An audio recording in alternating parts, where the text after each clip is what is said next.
അപ്പോൾ അദ്ദേഹം പറഞ്ഞു UDF അധികാരത്തിൽ വന്നാൽ രാജിവെക്കുന്നത് 8 മാസം കഴിഞ്ഞാൽ ഞങ്ങൾ വരും. അതുകൊണ്ട് രാജിവെക്കാൻ അദ്ദേഹം തീരുമാനിച്ചിട്ടുണ്ടെങ്കിൽ ഇപ്പോൾ ഒന്ന് രാജിക്കത്ത് എഴുതി വയ്ക്കുന്നത് നല്ലതാണ്.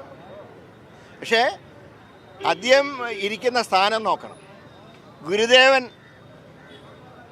സ്ഥാപിച്ച സ്ഥാപനമാണ് SNDP എന്ന് പറഞ്ഞാൽ.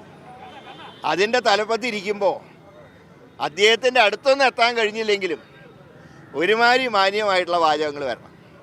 ഇപ്പോൾ സമുദായത്തിന് പ്രശ്നങ്ങളുണ്ടെങ്കിൽ പറയാം, ഞങ്ങൾ ഉൾക്കൊള്ളാൻ തയ്യാറാണ്. പക്ഷേ പാർട്ടി നേതാക്കന്മാരെ പന്നന്മാരൊന്നും മറ്റേതൊക്കെ വിളിച്ചു കഴിഞ്ഞാൽ ചിലപ്പോൾ ഞങ്ങളൊന്നും മിണ്ടിയെന്ന് വരില്ല. പക്ഷേ പുതിയ തലമുറക്കാർ ചിലപ്പോൾ എന്തെങ്കിലുമൊക്കെ പ്രവർത്തിച്ചു എന്ന് വരും. അന്ന് ഞങ്ങളെ കുറ്റം പറയും. അത്രേ പറയും.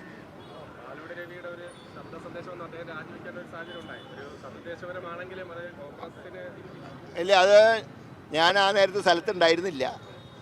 അദ്ദേഹം നല്ല രീതിയിൽ പ്രവർത്തിച്ചൊരു DCC പ്രസിഡൻ്റാണ്. ഈ ലോക്കൽ ബോഡി ഇലക്ഷനൊക്കെ വളരെ കാര്യക്ഷമമായിട്ടുള്ള പ്രവർത്തനം അദ്ദേഹം കാഴ്ചവെച്ചു. പക്ഷെ അദ്ദേഹത്തിനെ ഇറക്കാൻ ആര് ശ്രമിച്ചു എന്നുള്ള പാർട്ടി അന്വേഷിക്കുന്നുണ്ട്.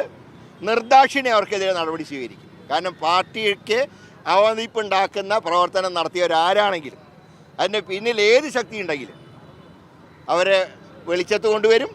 ഇനി ഏർപ്പാട് ചെയ്യാത്ത രീതിയിൽ പാർട്ടി ശക്തമായിട്ടുള്ള നടപടിയെടുക്കും.